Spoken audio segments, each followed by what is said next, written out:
Hello everyone, I'm Jane Hanson.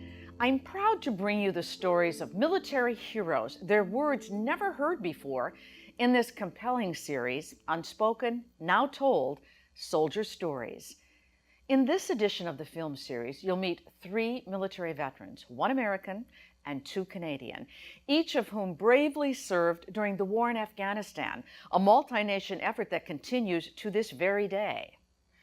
What you're about to see are the first-hand accounts of modern military combat, stories that are not commonly told on the nightly news. Lesser known are their tales of how a soldier transitions back into civilian life after facing the ravages of war.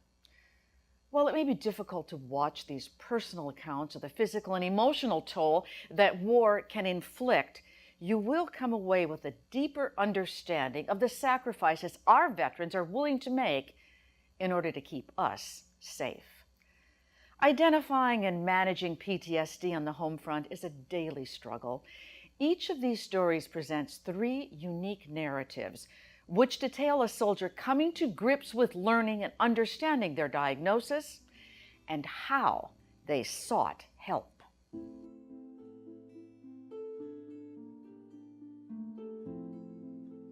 Afghanistan is real world. You might not be coming back. Then that's when it became like, you know what?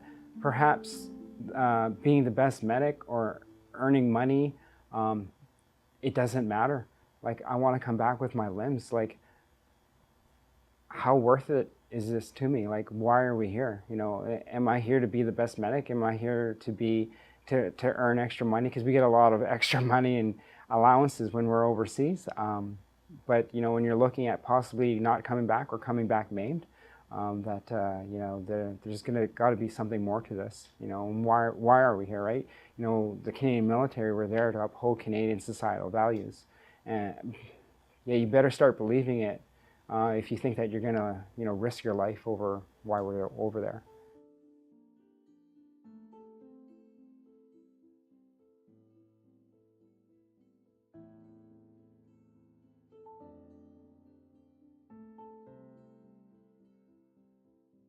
Very first time was this guy blew himself up in a market and he killed a bunch of women and children, no soldiers. So, you know, the locals hated him because he just killed a bunch of locals. So when we get on the scene, you know, there's like a lot of people crying, there's a big mess in the middle, and then there's these dogs running around. And so we went in and I said to the interpreter, I said, you know, ask them where this guy's head is. And they're like, you know, they're talking, and he's like, yeah, they fed it to those dogs over there. I'm like, well, we need it. So, you know, I'm going over there and I'm like butt stroking these dogs for a human head. I'm like, you know, this is a little surreal, it's a little bizarre, but I need that head. This one dog didn't want to give it up. I didn't really want to hurt it, right? But, you know, it's like, you're eating my evidence, man. Like, you're seeing like women and children, you know, civilians. It's a little bit different. You know, you're working in a hospital. There are injuries, you know, maybe a gunshot wound or a stabbing, but here you're looking at massive trauma, and what's hard to get your head wrapped around is that people are doing this on purpose to each other. You know, they want to do this to other people, and that's kind of different. That, you know, that there's a part of not human nature. There's people out there that want to cause this level of destruction and damage in other people. You know, as much as, you know, I would love to go back into a theater of operations, this is what we do. Like, I don't want to see that level of destruction, that level of violence that people do to one another. But if there are people that are doing that to others, by all means, send us in. I'm all for it, 100%. You know, like, there's so many people saying, you know, you can't just stand by and do nothing. Like I said, the only people that benefit from that are the ones that are doing their pressing, 100%. They're the only ones that benefit from it.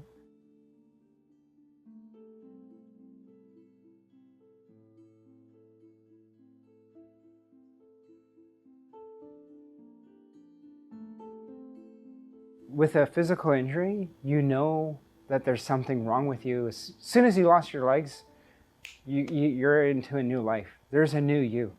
right? You're not going back to who you were before your legs are gone or your leg is gone. But with guys with PTSD, they want to be the person that they were before it, and they don't really even realize that sometimes they have PTSD. So they're trying to be this person that they were, and they're not getting the proper resources, because it's not the same as someone who like has a physical injury right away. You know, there's so many resources that are thrown their way. There's there's a lot of resources thrown their way for a person who has a mental illness, absolutely. But like I say, you know, sometimes they don't realize that they have it. So I kept myself super busy and never really dealt with anything. And then one day when I was driving my car, this white SUV was going to run a red light, and it almost T-boned me, and it inside it was just like I was like back in Afghanistan, like, you know, my heart's racing, we're ready to go, and it was just nuts. But it's just, I'm like, wow, we're in the middle of Winnipeg, like. So then, literally the next week, I had a medical appointment where you have to have it your annual medical appointment. It's not annual; it's every 5 years. But at that time, you know, I was just having my medical appointment. So then I mentioned it to the nurse practitioner, and that I was having a little bit of insomnia. I was like sleeping like literally 3 or 4 hours a day for like over a year and a bit. So they sent me to talk to someone about insomnia. And then they're like, oh, we think you have PTSD. I'm like, oh, hey, I fancy that. I didn't think so, but if you think so, you're the professional, then let's try and fix this. Well, it's nice to see that the chain of command is really changed with regards to mental health issues. You know, it's a lot easier for guys to come forward and say that they have problems and issues. So that's nice to see.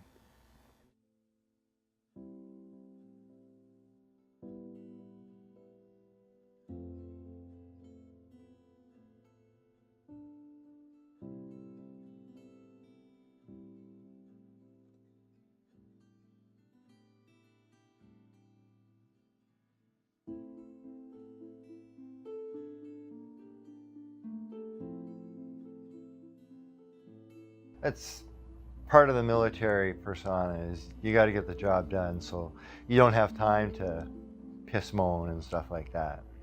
So definitely that's part of it, because be honest, if you're fighting in contact and everybody started breaking down around you, you wouldn't get anything done, right? So you gotta suck it up and go forward.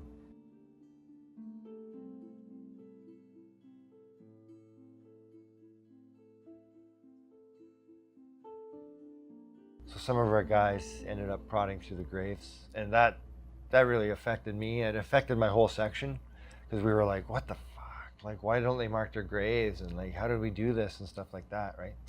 So that affected me. But I think by then I knew something was going on, because I had the wherewithal to sit my section down and say, okay, guys, we got to talk about this, because it's affecting people here. So whether it worked or not, I don't know, but we sat down and we talked about it, like how's everyone feel, you know, and we all felt shitty and stuff like that, right? And but then we were like, we had to do it. It was our job, you know. It's sad, and we didn't know that the grave wasn't marked and stuff like that, right? So what we did was we all put our money together and we bought them a headstone. So that's kind of how we healed that little situation there. So that was pretty cool that we did that.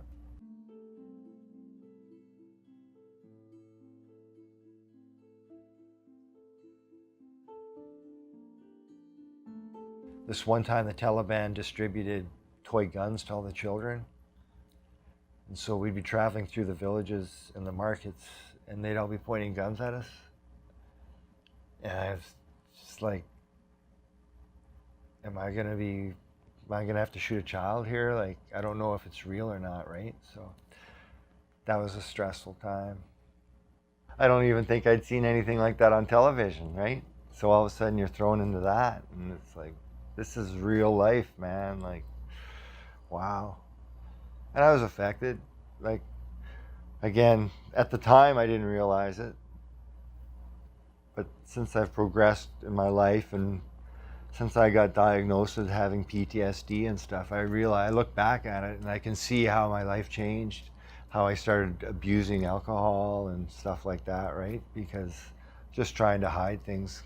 I know there is such a stigma behind mental health right now, and PTSD in particular in the military, but I would tell them to talk to someone. It's just a buddy even, you know what I mean? Like, because everybody's dealing with it. Some people deal with it better than others, right? But I would tell them to communicate.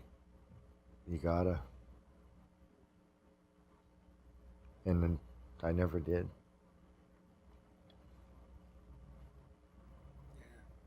And then I came home from there, and things started going off the rail. It was pretty bad. Yeah, I fell apart.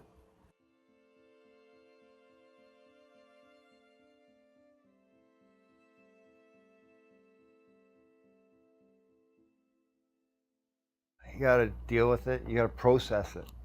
You got to process these things that happen to you. Communicate. That's the big one. You can't hold it all in.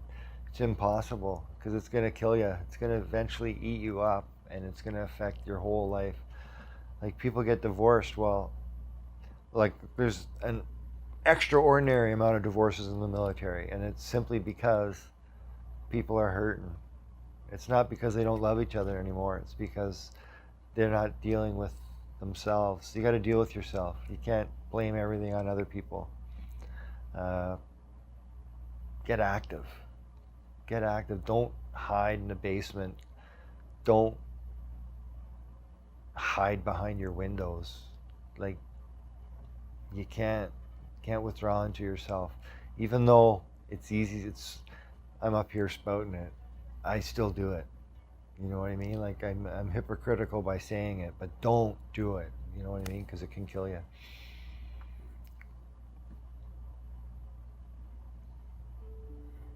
Communicate. Live life. It's too short.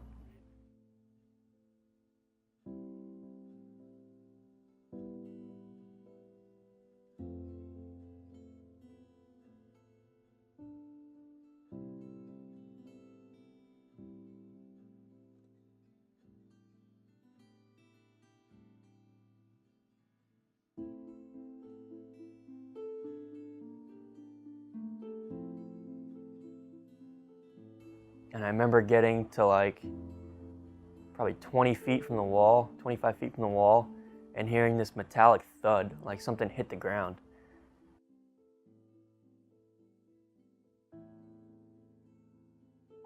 And I turned around to like look at my team leader, be like, was that you? And a frag exploded in between him and it knocked all of us on our ass. And then all hell broke loose from the wall. And from like 20 feet, they're engaging with AKs and kind of just throwing them over the wall and just spraying. And you're kind of just doing everything you could to try and keep their heads down as best you can, all while trying to low crawl backwards. And our support by fire line opens up, but where we were right in the center of like the wall, us, support by fire line. So like they were having to engage over the top of us. So you got bullets going in two different directions, either hitting right in front of you or hitting right behind you. And that's just from the bad guys. Then you have, I want to say good bullets, going over the top of you, trying to keep their heads down. So it was just the most noisy and like probably one of the most scared times I've ever been in my entire life. I remember thinking like, this is it. Like they were so close, you could pretty much hear them talking rounds on you. And so I remember my squad leader was like, hey, we got to get the fuck out of here. Like this is really bad. We're breaking contact. And he's screaming up to me. So like I kind of flip him a thumbs up and like still trying to engage because I can't, like if you stand up, you're just going to get cut in half. And so he's like on 3, jump up and break contact. And so like I remember he's like 1, 2, 3, and like he throws a frag, like they both explode, and like so enemy fire stops for like a split second. Like I jumped up and just took off running. Like I think I ran like a 3.640. Like I was flying like the wind. And I remember like I was sprinting through. I slapped on the shoulder on the way through, and he was still like engaging from a knee. And like as soon as I got back to the split by fire line, like kept engaging, and like we all just kind of worked our way back. And like somehow, I have no idea how, we all walked away. And like that doesn't happen in like military operations. You don't get engaged from 20 feet and nobody dies, or nobody gets hurt. Never mind, nobody dies.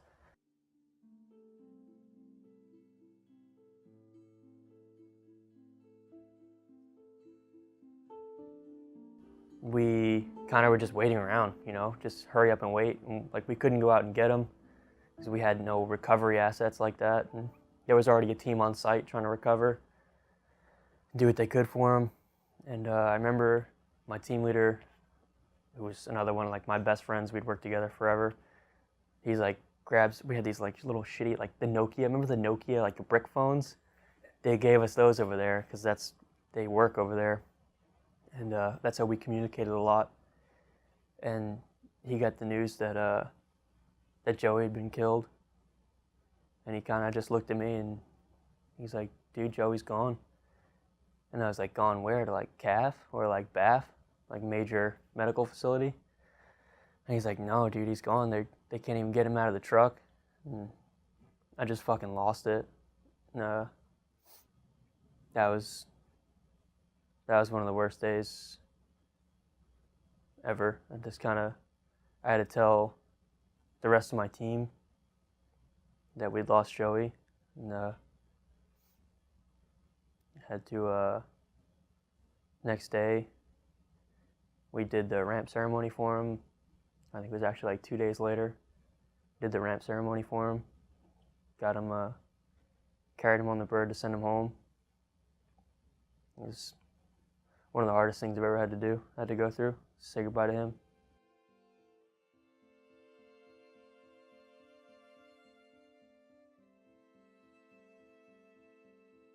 I had people I could talk to, just a lot of it, I wasn't ready to talk about it yet, and I was still kind of denying that I was affected by it, because a lot of the mindset in the military is like, I'm fine, I'm just going to keep going. Like, it is what it is, let's just keep moving. And so it took me a long time to realize that, you know, maybe I should start talking about some of this, and, you know, there's some things I need to work out because I was struggling. You know, something horrific happens and you kind of, just time, you learn to deal with it as best you can, because there's no real way to deal with that.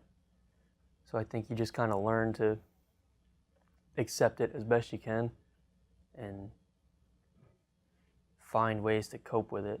And I think that takes a long time to do. And coming home and then getting right out of the Army, right after that tour, it was basically like, well, okay, here you go. And I was still I needed that structure still. I needed a reason to wake up every day and go to work. And without it, I was kind of struggling a little bit, which is, you know, I fucking torpedoed my relationship. I did a lot of really stupid shit. And it took me, my mom kind of sat me down and put it in perspective and was like, is this how you want to remember them? Would you want them to see you like this? Like alone, unhappy, drinking, and just being a miserable dick? Like, is that how they would want to see you? And I was like, no, Joey would fucking punch me in the head. War will never be a good thing. Is it a necessary thing? I think probably. Again, I don't get paid enough to make those kind of decisions, so I don't know. I was just a grunt. Does it suck? Yeah, it sucks. There's no Hollywood about it. It's dirty, it smells, it'll shake you to your fucking core, and it'll show you exactly who you are and exactly what you can do. But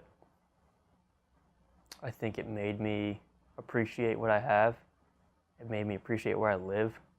Not only just being from Long Island or being from out east, I think being an American, people have really forgotten what that is. It's taught me to appreciate every single day. And you hear it from a lot of people that every day is a gift, and every day you wake up, you should have a smile on your face. And I never understood that. I'm like, well, no, I'm tired today. I don't feel good today. Or, yeah, but you're alive. And that in itself it's a gift, because that's not promised. And not only just because of the military, you could get into a car accident on your way home from work today. It doesn't have to just be in a combat zone that you're likely to die. And people die of cancer all the time. It's fucking heartbreaking. So you need, at least in my heart, every day is a gift. And I think you should try and better yourself every day for the people around you, not just yourself. I think it taught me that.